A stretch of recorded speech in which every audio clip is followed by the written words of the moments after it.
So the first question that you guys picked, I'm going to have it over here on the side so I can read it while I'm going and just make it a little faster. So let me go ahead and get myself lined up with the edge here.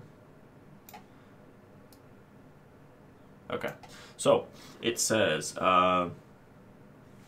figure 414, which I'm going to grab it for you. Have no fear, have no fear.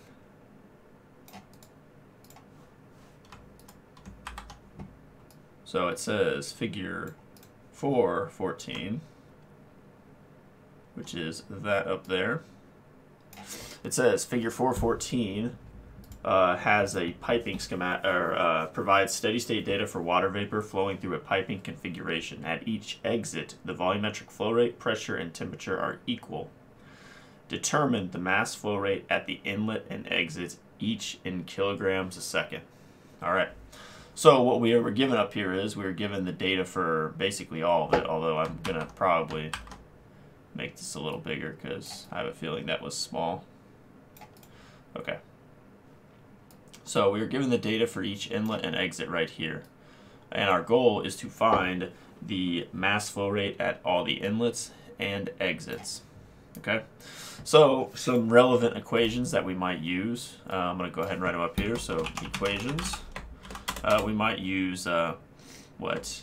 AV divided by V is equal to V dot, right? Or volumetric flow rate.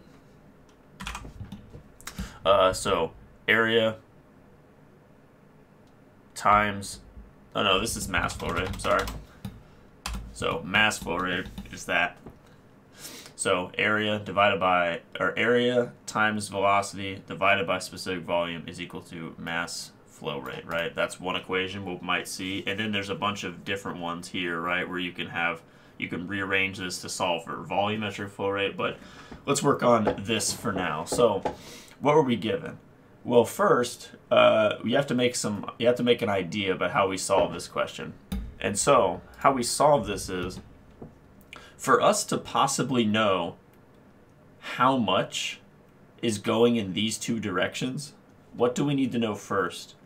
Well, clearly we need to know how much is flowing here, right? Because how much is flowing from to exits 2 and 3 is completely dependent on how much is flowing into 1, right? So we need to know the flow in here, and we need to know the volumetric flow rate here as well. Okay? So first idea here. We have to solve for the volumetric flow rate or the mass flow rate at state 1. So let's go ahead and do state 1. So what do we have? We were given area, velocity, pressure, and temperature, which is a lot of very useful things. So firstly, we need to use, so M, so mass flow rate is equal to A times V divided by little v. You could do multiplied by density, or you could divide by little v. It doesn't matter. So in this equation, what are we missing?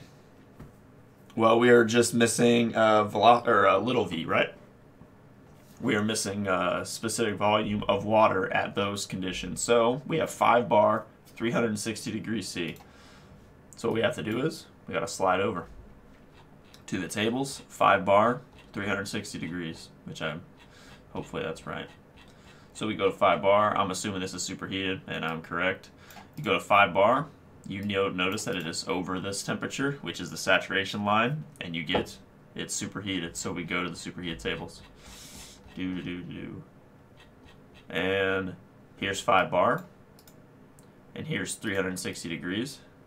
And you slide over and grab everything you need from this column, which is going to be specific volume, which is 0.5796. So I'm going to go bring this over here. So V1 is equal to 0.5796. Is that correct? 0.5796, yes. So now that we know that, we can then do this part right here. So we have area, which is 0.2 meters squared, times velocity, which is 30 meters per second, divided by our specific volume, which in our case is equal to 0.5796, and this is in kilograms, or this is in meters cubed per kilogram. So what's going to end up happening here is that if you look at the units, you will get 1 meters to go here, and you'll get the other 2 meters to go here. Kilograms by division has to go to the top, and you'll be left with kilograms a second, right? Because meters per second, seconds on the bottom. So you end up with the following. You end up with whatever this number is, which calculator is here today, so we will find out. So 0.2 times 30 divided by 0.5796. And it looks like the answer to our prayers is 10.352 kilograms per second. So that is the mass flow rate going through the very first inlet. But I think we need to find something else here. And I think we need to find the volumetric flow rate for state 1. Right? So we need to find the volumetric flow rate. And if anyone remembers, so I'm going to say vol1 is equal to just area times velocity, right? Because area is in meters squared, and then you multiply by meters per second, which gets you meters cubed per second. So this one is just going to be 6, because that was part of our last last multiplication. So this will be meters cubed per second. So what we are left with is that we have the mass flow rate of 1, which was one of the solutions, I do recall. Mass flow rate at the inlet and exits. So we have found the first one. That is an answer. And I'm going to go ahead and box that one for you as well. So that is one answer. But now we have volumetric flow rate of 1. And the reason why we needed to find this was because this right here leads to the next part. It is the link between them. And if you recall from the question, which I will read again, it says, at each exit, the volumetric flow rate, pressure, and temperature are equal. So what that means is that the volumetric flow rate is equal at these two states, right? So what does that mean? Can anybody give me a thought as to what that means? How does that help us? So if volumetric flow is the same, then temperature and pressure are the same, I would think specific volume will be the same too. Yes. The mass flow rate, the exit will be the same. Yep, I agree. And so the link between those two is what? Is that volumetric flow rate for both of them is, how do we determine that? If you got two of them and they're equal, they'd be half of what's coming in. Correct. Each of them. That is correct. That is the logic, is because if you can't, if we have 6 meters cubed per second coming in, there's no other way to make those two equal besides saying one is 3 and the other one is 3, right? You can't go 4 and 2. It doesn't work. So it has to split down that y. And so what happens is that you make this 3. So let's go ahead and move to state 2. And if we solve state 2, it does stand to reason that we will solve state 3, right? Because everything's the same. Well, let's go ahead and do this one. So AV is equal to vol1. So this is AV2. So A2 V2 is equal to vol1, which is then equal to 3, or not vol1, it's vol1 over 2. But we'll just say it's 3 meters cubed per second. So that is one equation that we have that links them, right? We also have, I don't even know why I'm looking at that, it's up here. We also have P2 is 4.8 bar and T2 is 320. So that means we're going to have to go find another specific volume, right?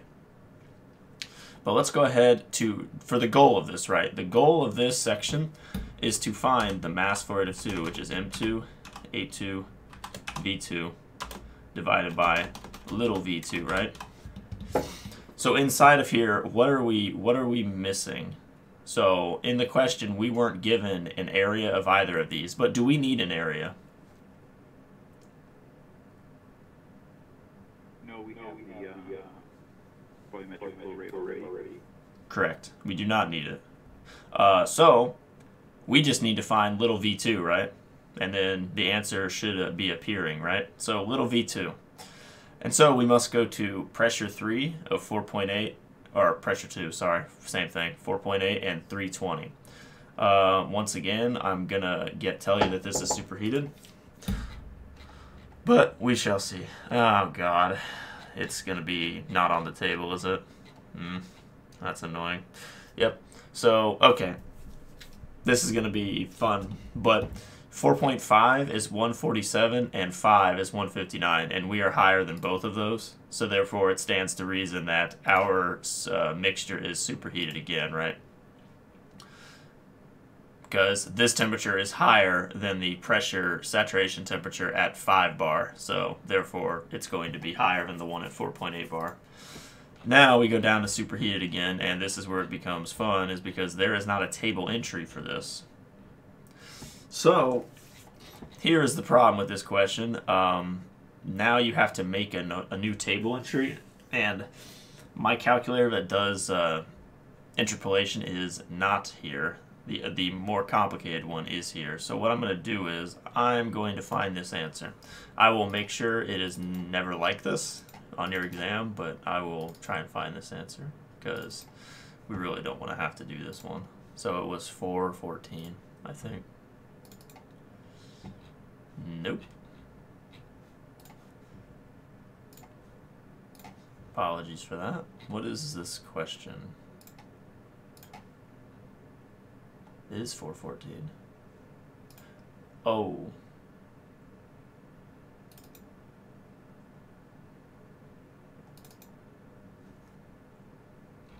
Okay.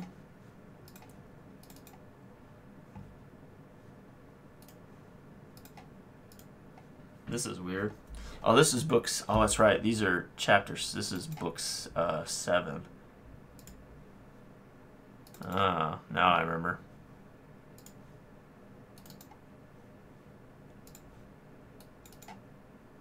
There it is, right here. Apologies for how long that took. So here it is. So we have this question, and let's just go find that part specifically, just to see if we're right as well. So you can see they found volume 1 here. Mass flow rate, 10.352. Got that for 1. And then they did M1 is equal to M2 plus M3. And so then they write this out, right? They did some... I mean, okay, so they did it another logical way, but I was just going to prove it. Essentially, you could also have written... you could have just written that M2 plus M3 had to be equal to M1, and so you could divide the mass flow rate by 2 and get that as well. So it's half of the first mass flow rate. But I think that's just because of how difficult this one was in the table. So, yeah, essentially, okay, here, so you could have done it like that as well, where you just divide the first mass flow rate by 2, because obviously if half of the volume is going one way and half is going the other way, half of the mass is going that same way, right? But if this didn't fall on some weird line, and you did this division, you would get the same answer. You would get half of the mass flow rate. So this was sort of a proof. But... yeah, so half of the first mass flow rate, I guess. So M1 is equal to M2 plus M3, right?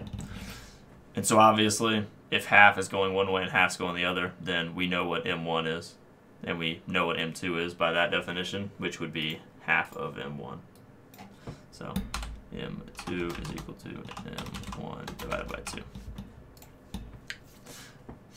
So does anybody have any questions about how this one was done? This one actually was really easy. There's a lot of It definitely wasn't as involved as this question. I remember doing this one when I was in the class.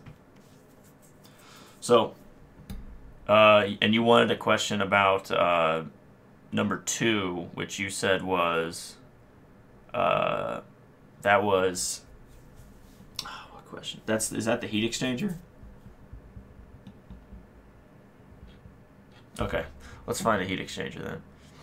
Close control volumes, as they say. Okay, horizontal pipe, refrigerant. Nope.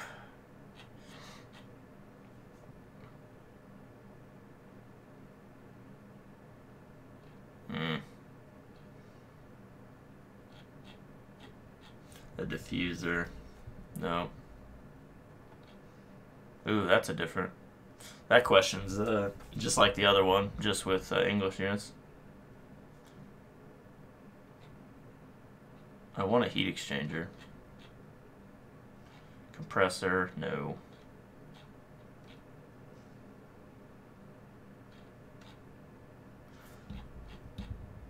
Okay, I know where another one is though. It was back this way. I just didn't want to do it again. Cylindrical tank. Alright, this is... No. Yeah, not really any great question. So this right here, this one, is this the one that was on the question? Or no? Have you guys done this one? Yeah, I think that's it. No, this is different. It looks like.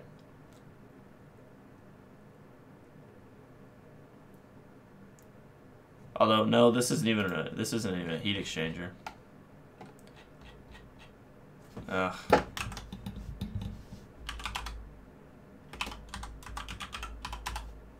Let's take a look. Oh, here it is, right here. Alright, we're going to do this one. So, it is refrigerant 134A. I'll get rid of this stuff and read the question. Yeah, I should have been able to find that a little quicker. I forgot it was at the end of the chapter, heat exchangers.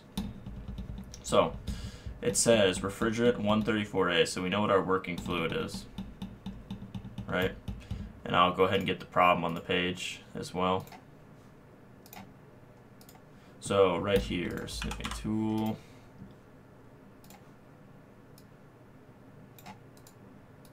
Copy, and so we have, it says refrigerant 134A at a flow rate of 0.5 pounds enters a heat exchanger in a refrigeration system operating at steady state. All right, so we have a lot of things here. So let's go ahead and start with the givens, as usual. Given. So it says refrigerant 134A. So we have R134A in stream 1, because there are 2 streams here. So we're going to call this one stream 1. So R134A, and it says it enters at a mass flow rate. So M1 is equal to 0.5 pounds per second. And then it says, operating at steady state. So that means the mass flow rate is going to change. It's going to stay the same between 1 and 2. It enters at a saturated liquid and exits at a 20 degrees Fahrenheit at a pressure of 20 psi. So they've given us pressure, or T1 is equal to 0. And they gave us P2 is equal to 20 psi. And they gave us T2 is equal to 20 again. So that means what happened was is that the refrigerant has picked up heat, right? So we know and by the way, this is exactly how a real refrigeration cycle works, is that the heat blowing across the pipes, essentially the heat coming through the cycle, the refrigerant picks it up in the evaporator. It picks it up, and that's exactly what we're talking about here. This is an evaporator. So then let's move over to stream 2. And it says a separate airstream passes in counterflow to the refrigerant 134 stream, okay? entering at 120 Fahrenheit. So we have T1 is 120.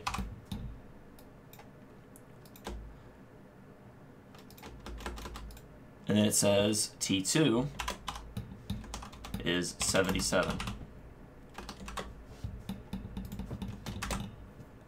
It said the outside of the heat exchanger is well insulated, so we are going to assume there is no heat transfer leaving, right? So Q is there's none leaving. So that is that assumption being made.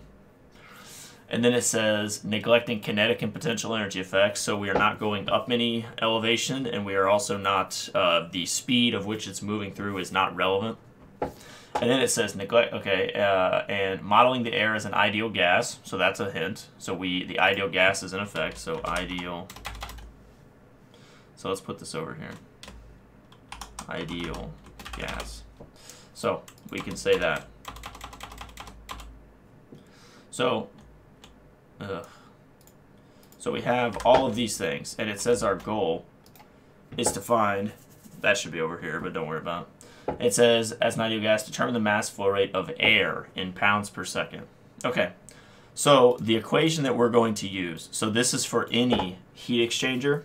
This is more or less how they work. You just take the inlets and outlets of one side and you set them equal to the other one.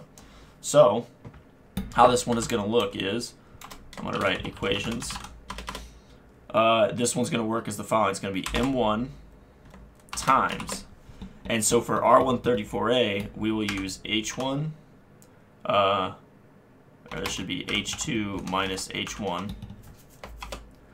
is equal to, this one will be M3 times, or you can do it by, you can do mass flow rate of air here, whichever one helps you guys more, but I'm going to do M3, because M3 is what I'm going to call the air stream, because stream 1 is 1 to 2, and stream 2 is 3 to 4.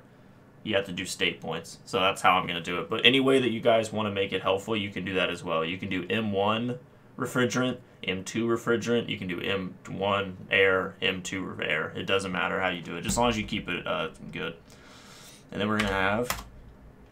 Now here is the problem, though. So we can do this. So we can do H1 minus H2 here as well for this. But...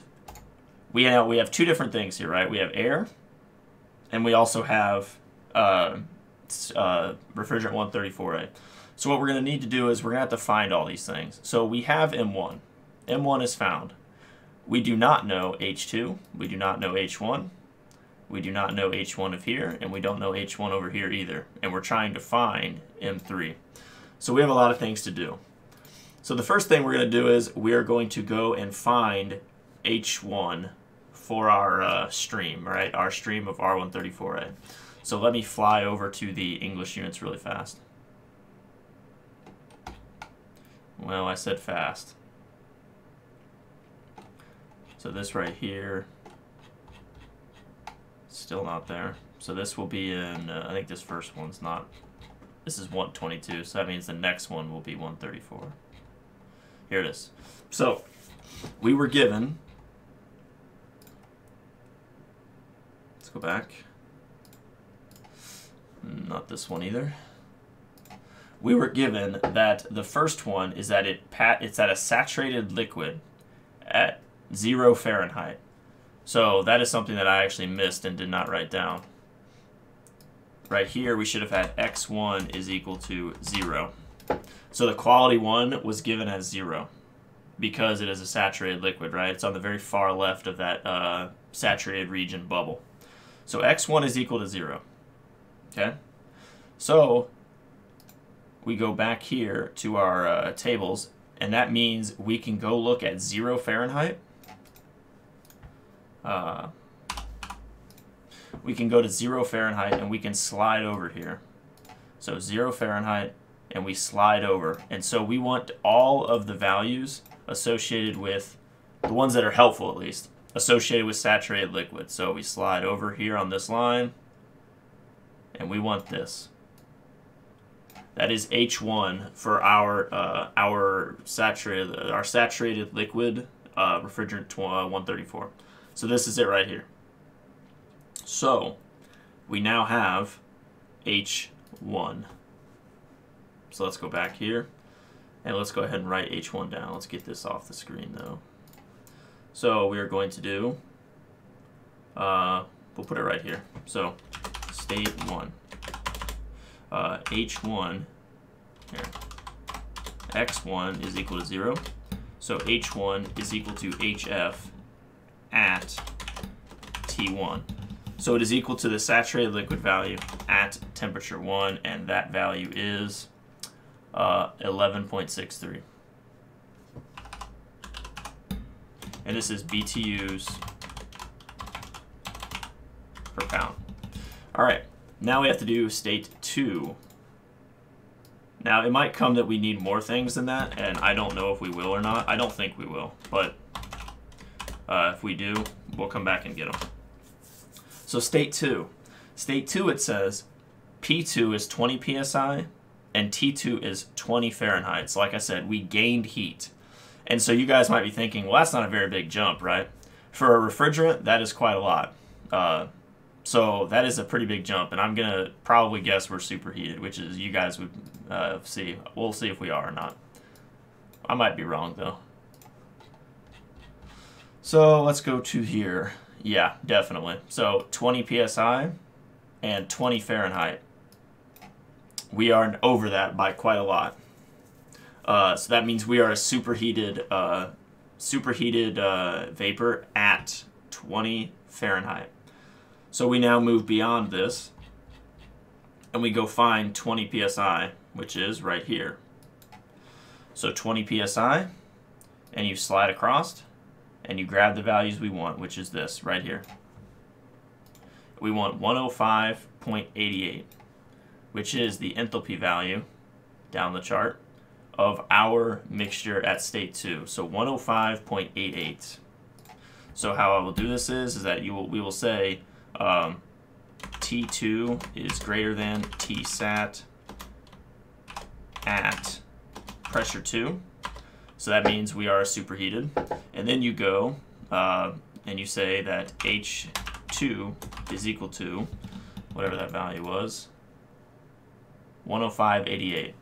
So 105.88. And this is BTUs per pound again. So we have state 2's enthalpy. So if we go back up here, now we can go back and kind of see what we're doing, right? We can go look at this. So if you guys notice, we are doing a little better now. We have M1, we have H2, and we have H1. So now we need to solve things for the other state, right? That's our next goal, is to solve things for the other state.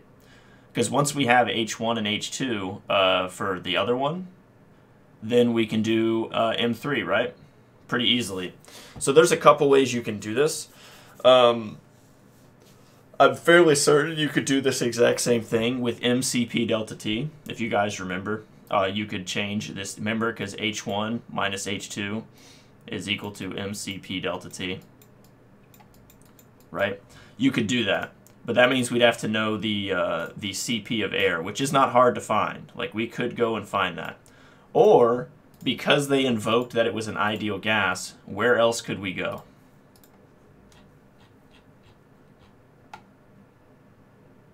We haven't used it a whole lot.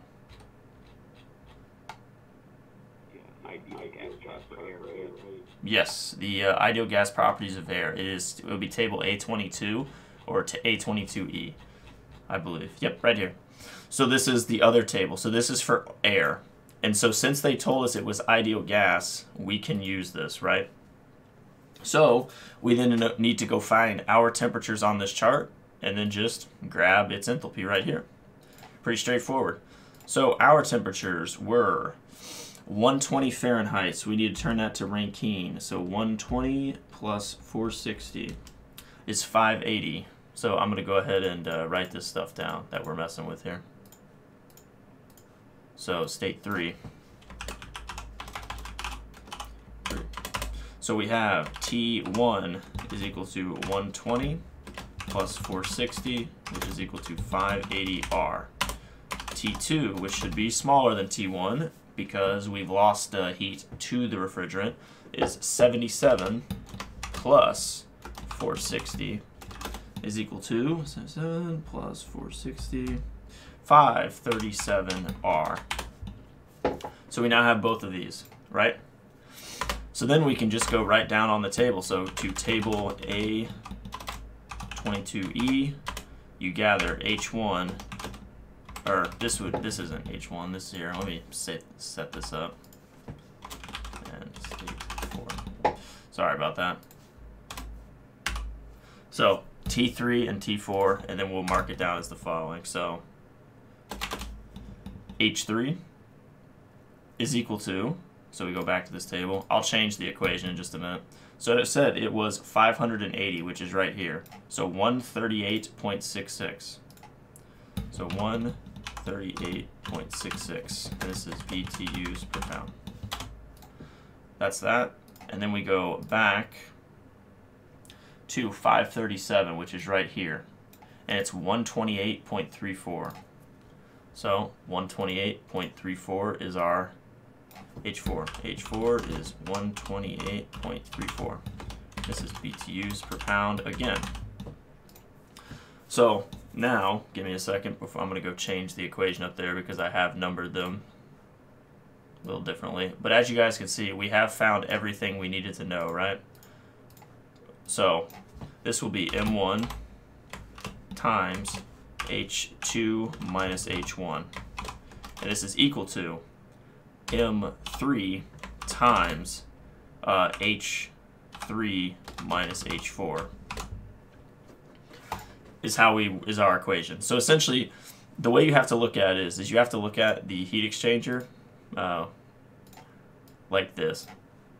And I think drawing a picture would probably be helpful to you. So this is sort of how it's working, is that we have here is state 1. Here is state 2 leaving. So this is the refrigerant. The refrigerant's coming in at 0 and it leaves at 20, right? And then it's the other way. It's running counterflow. The air is this way.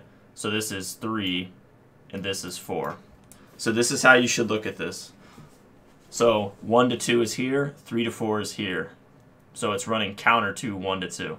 And so this, if you see this type of question, make sure you can draw this and you can set it up yourself just to know like how these things are running.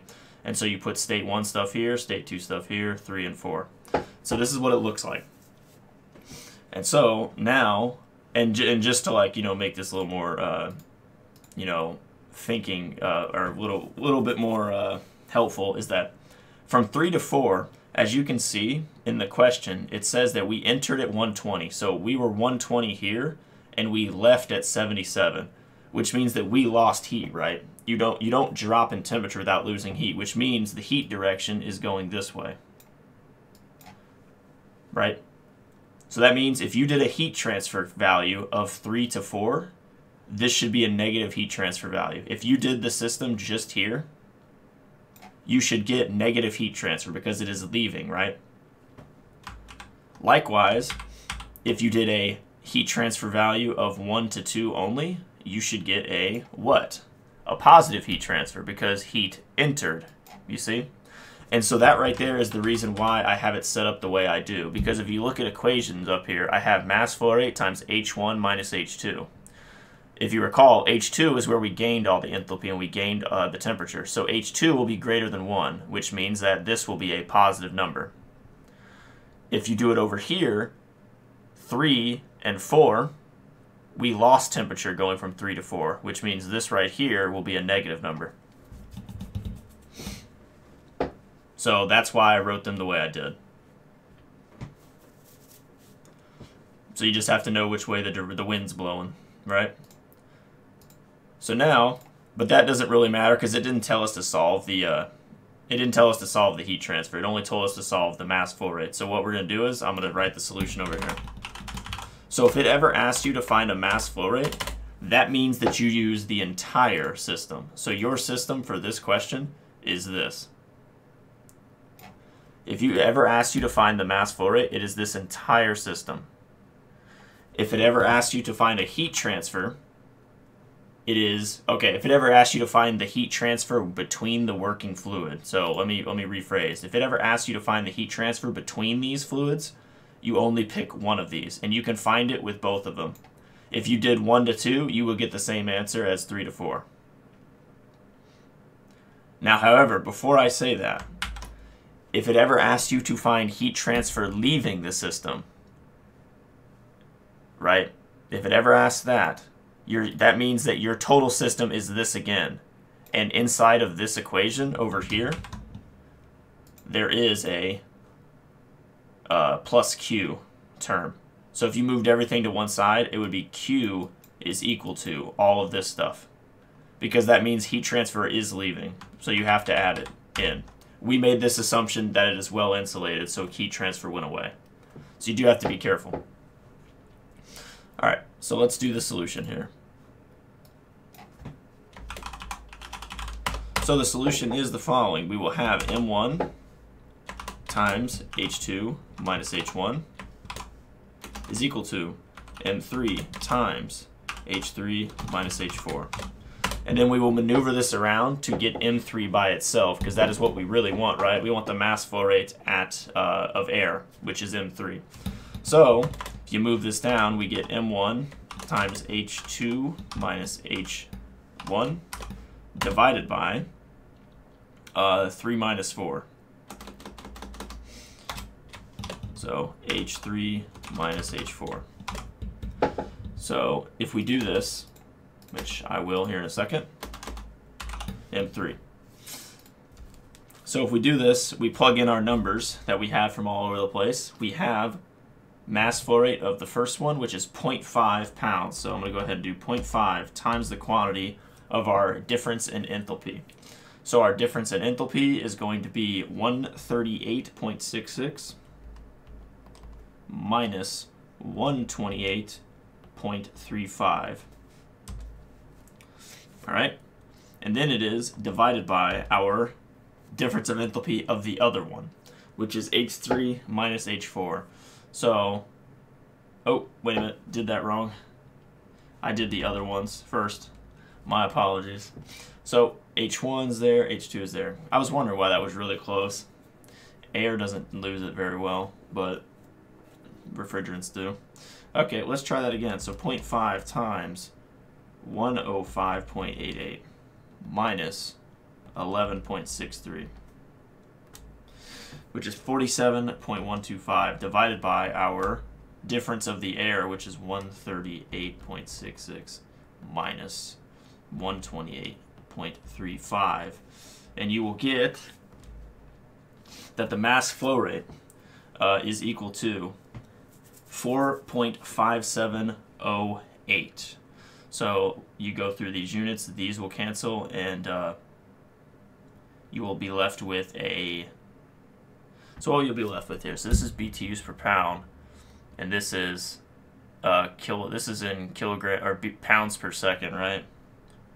So these will all go away, and yeah, you'll be left with pounds per second. Fair enough.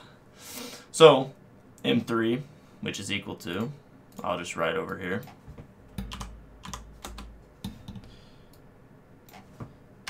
to 4.57 pounds per second. So that is our answer. So does anyone understand? Everybody got that? How we worked through this? So like I said, you start through and you do states. So you pick your state points and you find everything about them, and then you put it all together. And I swear to you guys, doing it this way, where you write the equation down that you're going to need at the end, and then finding things from there is helpful. Because if you don't write this and you don't really know where to go, you don't even know what you're trying to find, right? Doing it this way, you know what you're trying to find, and that at least can tell you which direction you want to travel, right? So, and you'll have the equation sheet, and you will always know what you're trying to find. It'll say in the question a compressor, and you'll have the compressor equation. And then you can start getting rid of things and figuring out what you're trying to find. All right, so does anybody have one more question before we go? I suggest you take advantage of it. Is there any other question that you would like to do? Really fast.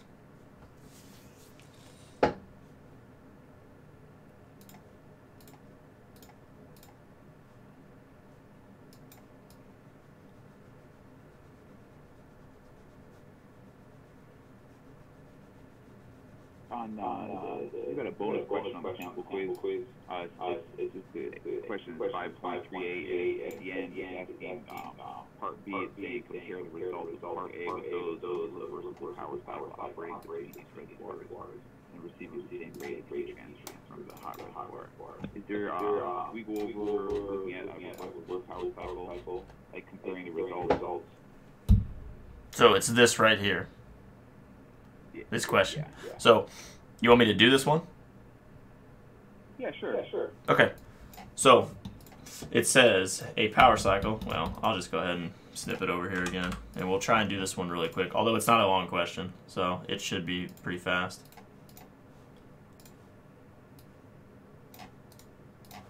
Alright, so add this over. So it says a power cycle operates between hot and cold reservoirs of 600 and 300 Kelvin respectively. So I'm going to go ahead and write our givens out. So we were given that TH, or the T hot, is 600, right? 600K. TC is equal to 300K. And then it says, at steady state, the cycle develops a power output of 0.45 megawatts while receiving energy by heat transfer from the hot reservoir at a rate of 1 megawatt. So we are also given the following. We are given work is 0.45 megawatts, right?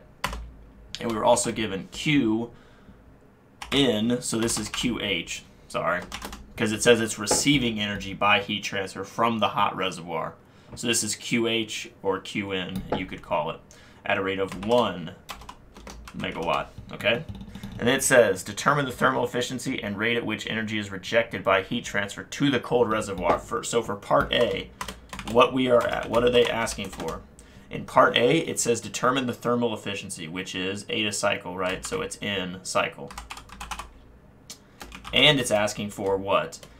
It says the energy rejected by heat transfer to the cold reservoir. So what is that?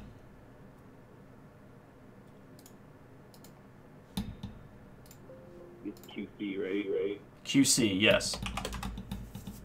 So this would be QC. So that is what it's asking for. And then part B, it says, compare the results of part A with those of a reversible cycle. So what it's saying is that it wants you to take what we found in part A and compare it to a reversible cycle.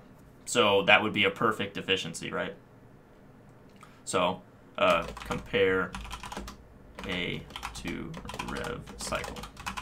Okay, so we're going to do part A really quickly then. So part A, we need to then use the equations that we know of for power cycles. And so we know work cycle is equal to QH minus QC, right?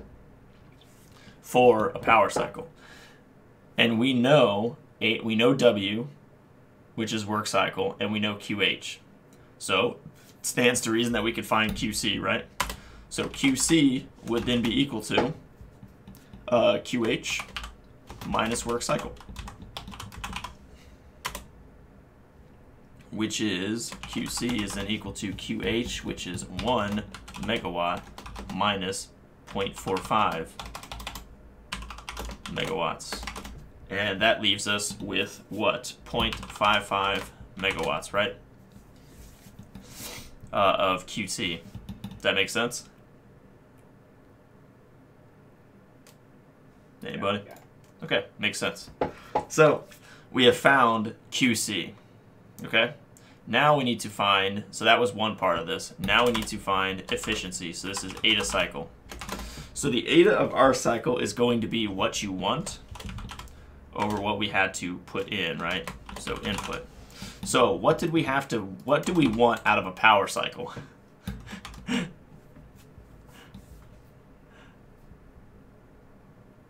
Come on, Michael, it's your show.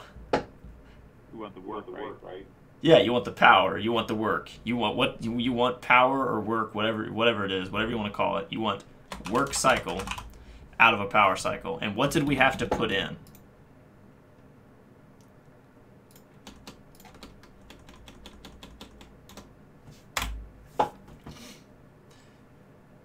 We have Tanner saying QH, and that is right. So think about it this way, is that for a power cycle, we had to burn something, right? Like we had to, like, you know, take some oil, natural gas, coal, and we had to burn it to get that heat to come into the cycle, right? It doesn't just appear there unless we're like talking geothermal or something. So we had to do something to put it in, or to get it to that high temperature. So we had to put in some heat. So this would be QH, right? So work cycle divided by QH will get us what? It will get us, it'll just get us 45%, right? Pretty sure. So 0.45 divided by 1. Yep, 45%. So you will get 0.45 here, which is equal to 45%, right? 45% efficiency for our cycle, okay? Now, so that is part A. Part A is done. Now we move on to part B. So part B. So it says compare the results of part A with those of a reversible power cycle. A reversible power cycle containing operating between these reservoirs and receiving the same rate of heat transfer from the hot reservoir. Okay. So it says, so this one's a little tricky, I think. And so why it is tricky? So this one's going to have you work backward, okay? And how I know that is that you notice, so what would change? What is the only thing that would change if we keep the two temperatures the same and receive the same rate of heat transfer coming in? What would change? So what would go up in a power cycle if you were more efficient?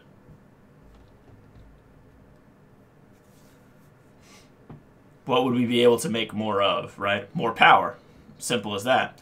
So we aren't given the power this time, right? It doesn't tell us that we're going to make this amount of power because the power is going to change. So we need to work backward to the power, okay? So this is what you do. You would do this. You would go so in rev, right? So eta reversible is equal to 1 minus TC over TH, right? Because we need to know the reversibility, the maximum efficiency we can get with this cycle. So we have 1 minus TC over TH. So this is 1 minus 300 divided by 600, which is 1/2, right? So it is a 0.5 or 50% efficient cycle. That is the highest we can achieve with these two thermal reservoirs. Okay, so now that we know that, we know the highest we can get.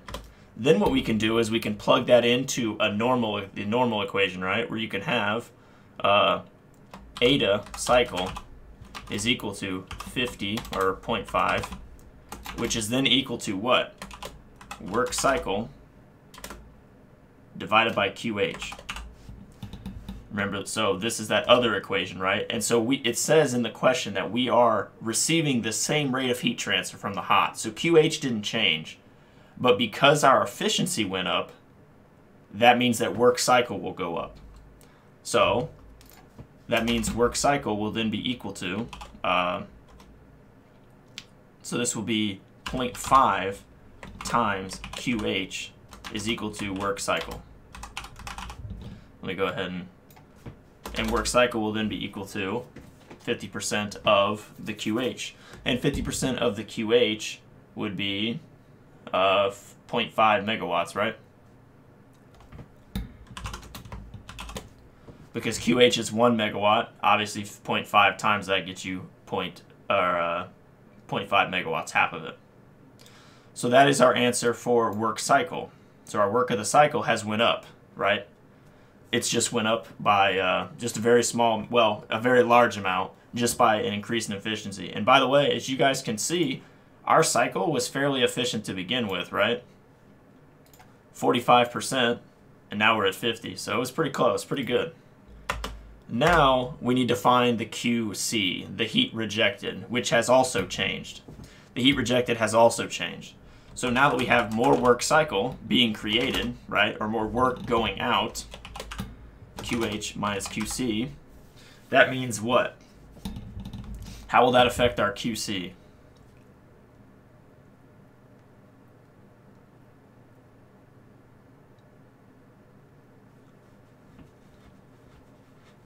QC will decrease, correct. Because energy has to be accounted. So whatever wasn't put in or going out as work has to be left as heat leaving. So it will be less because we have more work leaving. So you have QC is equal to QH minus work cycle, which is equal to 1 minus 0.5, which is equal to, wait, is that what it is? 1 minus 0.5, yeah, which is equal to 0.5 megawatts. So you can see the difference, right? Before, we had 0.55 megawatts leaving as heat, and we only had 45% of our heat coming in turning into work. This time, we have 50% of our heat coming in because it's a reverse, or 50% of our heat going in turns to work, which means that our work cycle is half of our heat, right? And since it's half of our heat, the other half has to come in as, or has to leave as heat as well. So here we have, I'll just draw a little diagram here before we go. For our first cycle, we have 1 coming in. We have 0.5 over here. That means 0.5 has to leave over here, right? Or else some energy is, or else we've lost it somewhere, right? It's not accounted for. And since it has to be accounted for, these two have to add up to what came in, right?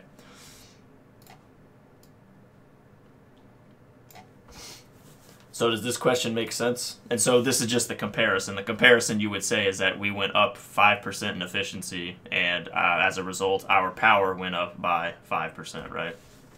Something to that degree. You know, it makes sense. I was just coming at it from a not the right direction. Yeah, no problems. But yeah, that one, like I said, for those ones that whenever they ask you to compare with the reversible cycle, they tend what they tend to involve is you having to work backwards and getting the reversible cycle and then plugging that into the actual one. That's what they tend to mean. So, is everybody good? If you have another question, I'll stay. I mean, I have no problems. I actually got another exam coming up here shortly today, oh. Unfortunately. Well, then good luck, sir. And if anyone else doesn't have any more, then we will move on. And I will post this immediately. Thanks for the review. I appreciate it. Yep, no problem. But if you guys get done with this and you get done with your classes later, if you have a question, just do some questions from the book. Like find some ones that are similar to the ones that you're doing. And then send me them. If you don't know what to do, send me them, and I will send you messages. I'll get in the Discord if you need to. Like, if I want I want you guys to all come in and do amazingly on this exam. Like, straight up. Like, I want you guys to come in here and kill this. So, anything I can do to get you to that is great. So, I'm going to go ahead and stop the recording.